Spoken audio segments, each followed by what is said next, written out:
I decided to make molasses cookies.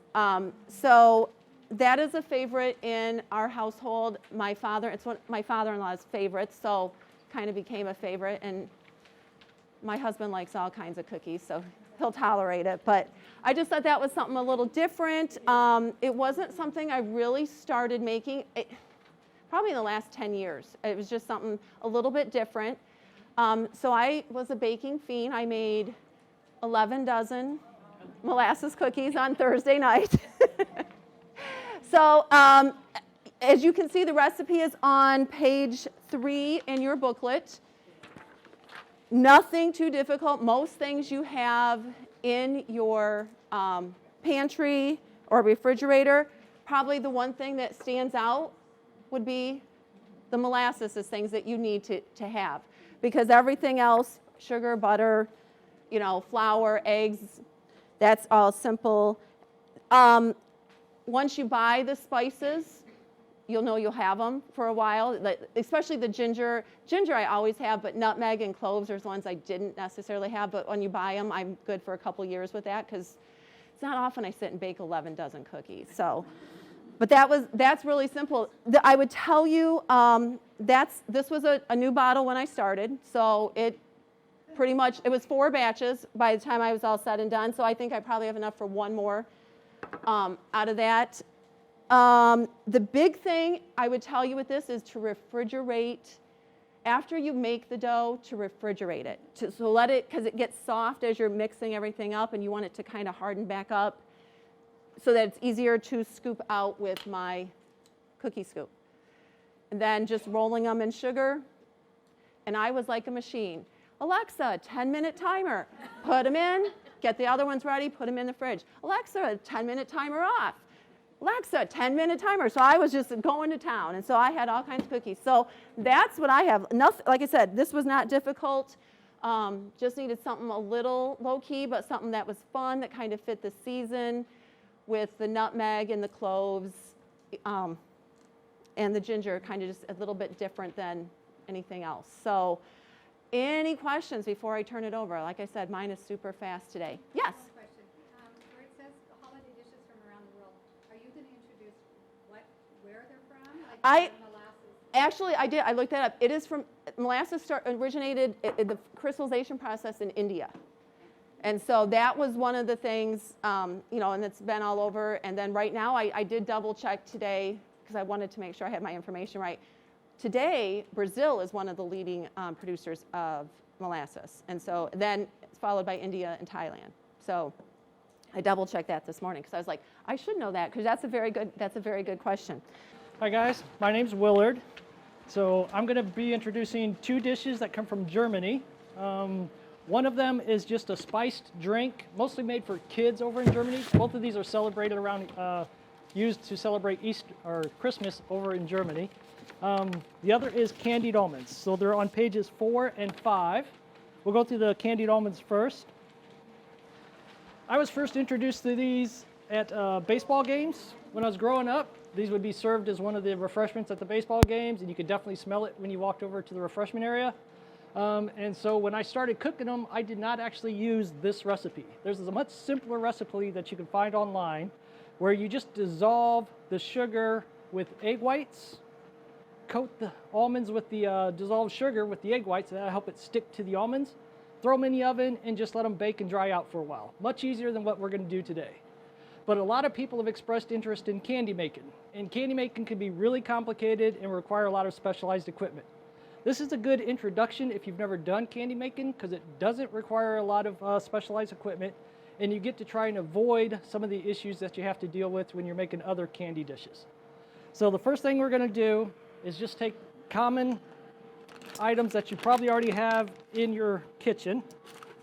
And for me, that is basically just a skillet, pan, a couple measuring cups, a couple of teaspoons, and you can either use a wooden spoon or I normally just use one of my cheap spatulas that's high temperature resistant. Melted sugar is much hotter than boiling water, so you will want something that can stand the higher temperature that you're going to get once the sugar actually solidifies again.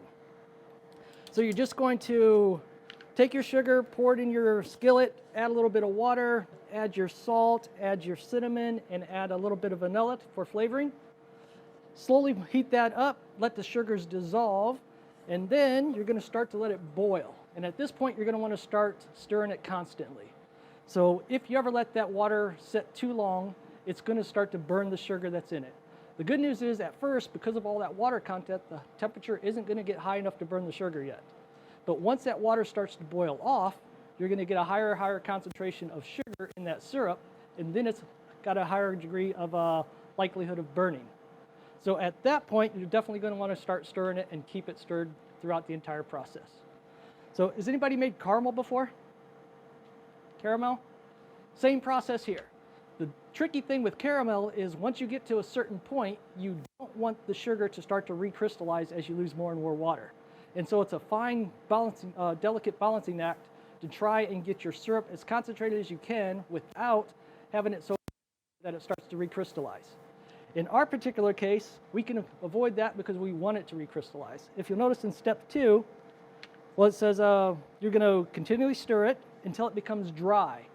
The water will actually all evaporate, and you'll just be left with all that dissolved sugar starting to recrystallize again, and it turns into like a powder. It's not the granules that you expect, or else we could just skip this entire step, but it's going to be a powdery, much finer solid that comes out. And at this point, you're going to want to make sure you're stirring it. Turn down your heat, because now it's at the point where that sugar will start to burn if you're not careful. Good news is you don't have to be finicky about your temperature setting. As long as you're comfortable with controlling the heat on your stovetop, then you'll be fine. You don't need an extra candy thermometer like you would for a lot of other candy recipes. So once it starts to solidify, turn down the heat, stir it some more. If you're uncomfortable, you can stop right now. The sugar will already be sticking to the almonds pretty good. You can just pour that onto a baking sheet, cookie sheet, and let it cool down. If you're a little bit more adventurous, you can go on to the next step, which is to continue heating at a slightly lower heat, but not too much lower. And that sugar, that solid sugar will start to melt as it is. And this is the part where it will really start to stick to the almonds really well and impart a lot more flavor to it. I made 2 batches for today. The first batch, I stopped when it turned powdery just to find out what it would do. Then I set that aside, and then I made a second batch where I let it continue to the remelting part. And then I just careful not to burn it. I will say that if you're going to start off with making this, I would suggest starting off with about a half recipe. And so instead of doing a full recipe, do half of the contents, because it is tricky and it will burn if you're not careful. So if you don't want to waste an entire batch by burning an entire batch, just cut back and cut all of your ingredients in half, and then you'll have a chance to practice without losing too much if it goes bad on you. I will say, the first time I did it as a practice one, everything went perfect, and I thought, well, this is easy. The second batch, I did a full batch, and sure enough, it burned on me. But I learned something from it, so I knew what to look for when I was doing my 3rd and 4th batches, and everything come out better. They are not. Once sugar burns, it becomes very nasty. You will not want to eat it. I tried one. I thought, oh, that's disgusting. I came back 5 minutes later thinking maybe it wasn't as bad as I thought. It was. So again, a nice introduction to making candy at home. You don't need any specialized equipment. You don't need any specialized ingredients. And it's basically just paying attention to what you're doing. And if you make a mistake, that's okay, because you can always make another batch.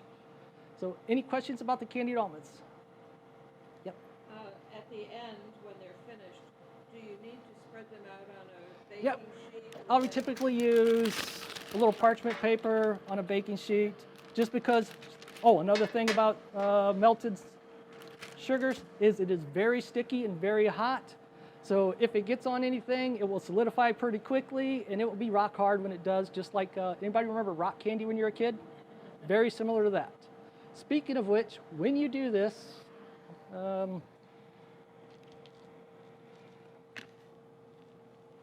once it starts to remelt, if you decide to go for phase 3, when it starts to remelt, this is great when it's nice and warm, straight out of the skillet. You have to give it a few minutes to cool down. Once it cools down, it becomes as hard as rock candy. If you remember when you were a kid chomping on rock candy, you could break a tooth. Be careful when you're picking some of the stuff out. The ones that have like a look like sugar, those were stopped at step 2. The ones that have more of a caramelized look to them, those were stopped at step 3. They're fine when you're just grabbing an individual piece of almond, but if you accidentally grab a chunk of that hard crystallized sugar, it will definitely hurt your teeth. So be careful when you're picking these out. Make sure you're grabbing an almond and not a chunk of melted sugar. Good question. Since I was hoping I could make a couple of fresh batches this morning, but we didn't have time because of the setup and everything, because they're much better when they come out of the skillet and they're still warm. But for today's prep, I just went ahead and made them a couple of nights ago. I made one batch last night, and I made another batch 2 nights ago on Wednesday. Just threw them in a baggie after they completely cooled, because you don't want any steam starting to solidify and turn into ice when it's in here. After they're completely cooled, throw them in a baggie, throw them in the freezer, and they're good for at least a couple weeks. Any other questions about the candied almonds? Nope? Okay. Oh, yep. Can you substitute pecans or walnuts? Yes, you can. And my mother actually said you should make them with pecans because these are hard and people aren't going to like hard candies. And I think the pecans with a beefier volume in them will be a little bit softer when you're eating them then. Okay. And now we'll move on to page 5, which is the Kinder's Punch. Nothing tricky here. You're basically just going to start up a large batch of tea. They often recommend hibiscus tea. It has a really nice pretty color and a subtle flavor to it. But they say you could pretty much use any tea that has a nice color to it. So any of the, they're not really teas, they're more of a infusion, herbal teas. So any of the fruit flavored herbal teas would probably work just as well in this recipe. So you basically start up a batch of tea, and that's going to be step 1 there. Mm-hmm. I've never paid attention because I always get one kind of tea in the tea section. Yep. Is it easy to find? Yep, you can pick these up at Walmart. They're in the tea section. Yep. So once you start the tea, let it steep for a while, and then take out the tea bags and start to add your juice and spices. So basically, you're just going to start a large pot of tea, let it steep for about 8 to 10 minutes, then take the tea bags out, put in apple juice. Traditionally, in Germany, they serve this with orange juice. It'll be apple juice and orange juice mixture. But it doesn't look nearly as pretty when you're serving it as a Christmas thing at one of your festivals or family gatherings. So they also recommend using something that has a nice red flavor and a little bit of tartness to it to counterbalance all the sweetness from the apple juice. So basically put those in the tea that you've just prepared. Add your spices. Common ones are going to be the star anise, and all of these can be picked up at Walmart. So cinnamon sticks. You can use ground cinnamon if you want, but that means you're going to have ground cinnamon in your drink, and not everybody likes the little, it's a slightly gritty texture if you use the ground cinnamon. So, and cloves. Pretty common. I think a lot of people are already familiar with cloves, so nothing special there. Do you need to step up? So then you just put that on a low heat. You don't want this to boil. There's a lot of sugars in your juices, and just like with anything, if you heat it up too much, it will start to burn. So just put it on a even less than a low simmer. You're basically just warming it up so it's nice and warm when you want to drink it. Giving it a chance for all of the flavors in your spices to start to infuse into that hot water and juice. Then, if you want to, you can strain them out. You can either hand dip and strain them out or pour it through a sieve into your serving thing. So I hand dipped them out and put them into this for a serving device. Or if you have a ladle, you can just serve them straight out of your pot. You're going to want this, aren't you? Here, you want the hot pads? Are we good? So, any questions? Yep. Yes. Yep. Basically, it's just something to balance out the orange juice and to add a little bit of coloring so it looks pretty. Your hibiscus tea or your red fruit tea is also already going to add a lot of color to it. This will just deepen it up a little bit more. Yep. So I don't like star anise. Do you think we can just like leave that out? A lot of recipes do. Yep. Any others? About how many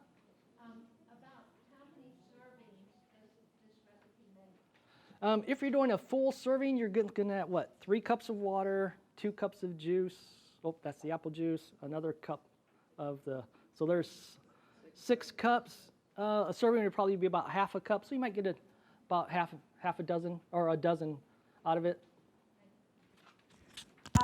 I was at a party last night where alcohol was served, and it was called Jingle Juice.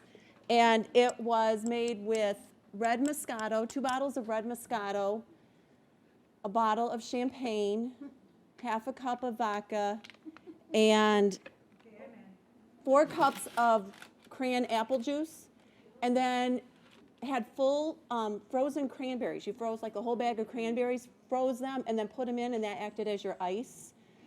And it was great. She had mint leaves in it and some lime, cut up limes, and then she did the rims of the glasses with sugar. So, and I'll make sure Spencer gets that recipe because I did copy that down last night. So that was a very good, nice little festive drink. So I will make sure you get that. I'm trying to break out a little bit and not do any, because last time, right, we did pies and rolls and all that good stuff. So I'm trying to show you I can cook a meal once in a while. Usually it comes out of a frozen bag into the hot box, and that's that. But once in a while I can pull it off. So, speaking of dishes from around the world, my heritage is actually Pennsylvania Dutch. My mother was adopted. And through doing the 23andMe and what's the other one, Ancestry, we actually found her lineage because we did not know. So that, of course, goes back to Germany. So we kind of stop at Pennsylvania Dutch just because we like their food. So anybody puts mayonnaise on French fries, if you've not tried it, the Dutch do it all the time. It's a yummy thing. All right, where's everybody going? Oh, just kidding. So one of the things that they do in the Pennsylvania Dutch community is that they have this slow cooker handball recipe. It's on page 6 of your book. So of course they do a lot of gatherings, weddings, get-togethers, all that kind of thing in that type of community. So they need stuff that they can just take, and it feeds a lot of people. So I said, all right, I came up with this handball recipe. This is, think of like a meatball if you've done this with meatballs, only it's with ham. So in the recipe, it's 1 pound of ham ground. This might be the little tricky part. If you go to the store, it either ham comes as like a block, or it comes in slices. We got lucky and we found dices. So I doubled this because I knew we had 487 people coming today. So I doubled the recipe because I wasn't sure how many individual servings I was going to be able to get. So I got 2 pounds of diced ham, 2 pounds. I threw it in the food processor, 20 pulses. It's now ground. So that's how I got around that. If you go to like a regular butcher or somebody like that, they may grind some for you there. Let them do it because that takes a lot of the mess and the headache out of dealing with the food processor. But if you've got one, great. 1 pound of regular old ground pork, you can get that anywhere. Breadcrumbs, eggs, milk, and if you want to add some parsley, you can. You put it all in a bowl, you sit there, you mix it up like you would, like if you're doing a meatloaf, meatballs, anything like that. So then what I did is I took this isn't actually it is quite the size I used, whoever this is. I'm going to borrow Suzanne's prop here. So I used one of these. This is a 1.5 tablespoon scoop. Take it out of the bowl, put it on a sheet pan. Sheet pan that's been lined with foil and spray. Throw it in the oven, 350. Now, if you're making this size, in the book it's going to tell you 45 minutes. That's if you're going to be doing the big dinner size. This is not a dinner size. This is a South Beach size. So this takes 15 minutes is what I figured out. You want it to hit 160. How do you know when it hits 160? You're going to use your thermometer that everybody's got now, right? Just like the pork, you heard the ding, ding, ding. Angie will tell you about that later. So we used a handheld thermometer to check to make sure that they were 160. So once that's done, For the glaze, you see that's also on page 6 on the right-hand side, right? Ketchup, brown sugar, cider vinegar, and mustard. If anybody was, how many people were here for the pumpkin, or scratch that, pecan pie? That was last month, right? About half of you. Okay, remember everybody said, do we have to put the vinegar in the pie? We're like, yes. Because if you didn't, it'd be overly sweet. So that kind of balanced things. That's exactly what's happening here, right? You got 1.5 cups of brown sugar.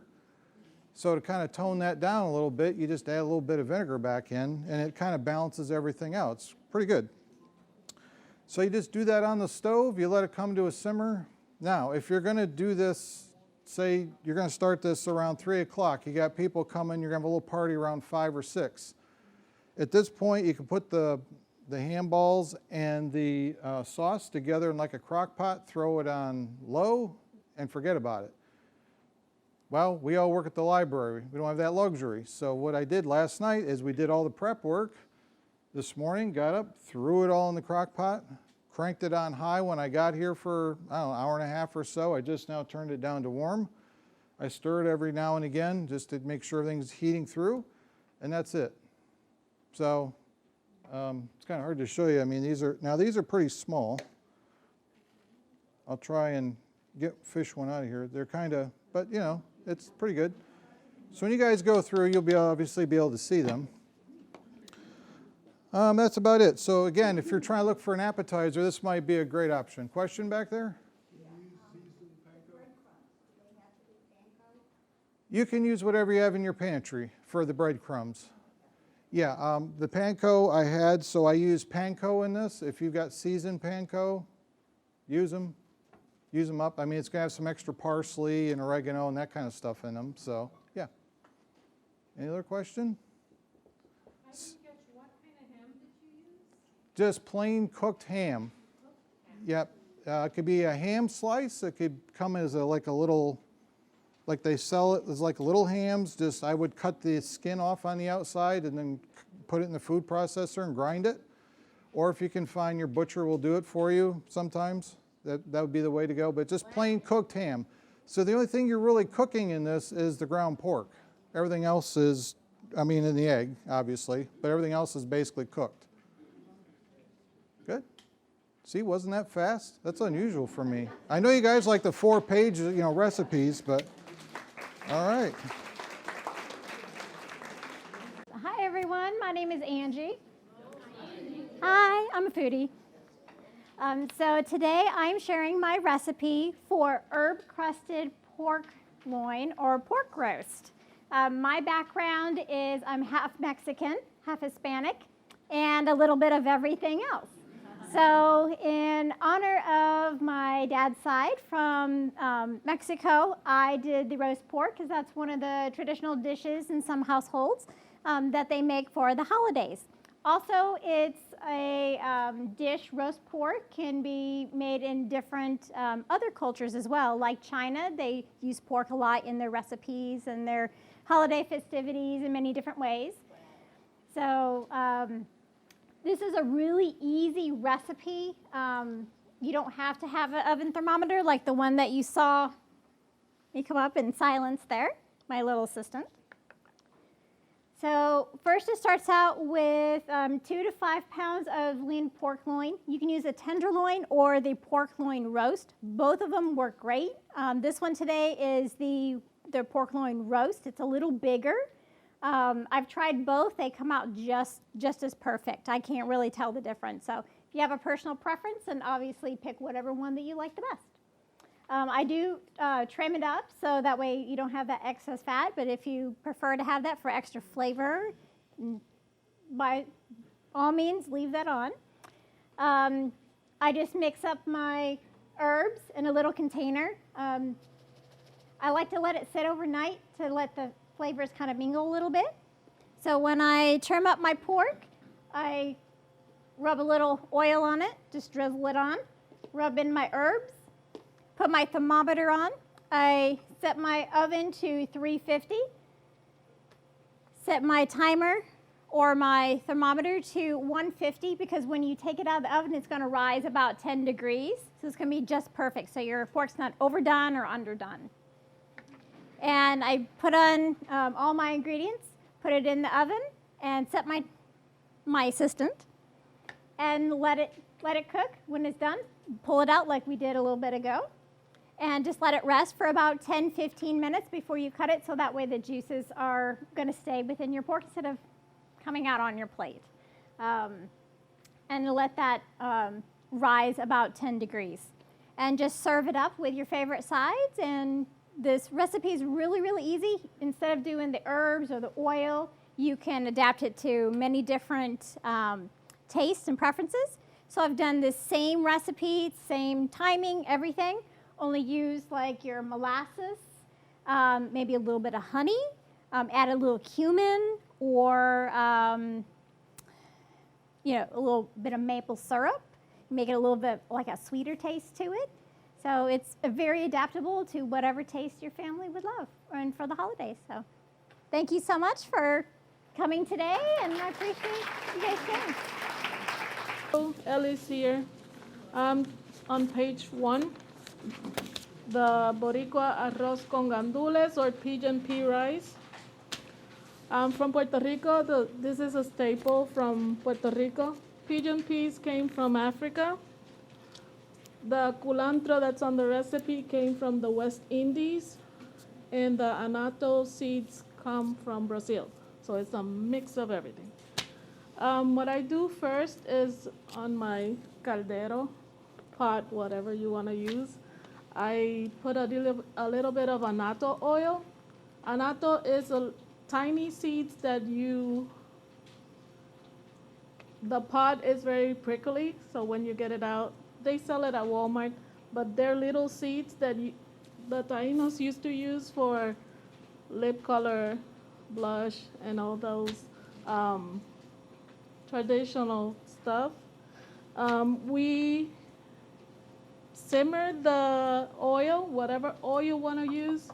I usually use vegetable oil or avocado oil.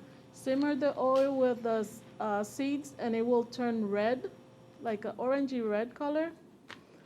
And I put a little bit on the caldero, and with the cubed ham and the salted pork in little pieces. Let that marinate, let that cook, crisp a little bit. Get that out so it doesn't burn. Then I put the pigeon peas. I didn't bring a can. Sorry, I forgot about that. You put the pigeon peas with the sofrito, the cilantro if you like. I didn't put cilantro because I know people don't like the taste of cilantro, so I didn't put the cilantro. Culantro leaves, sir.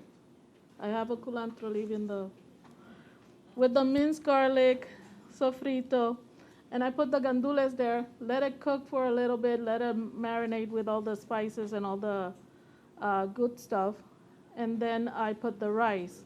I mix everything with the rice, and then I put the water to go over the rice.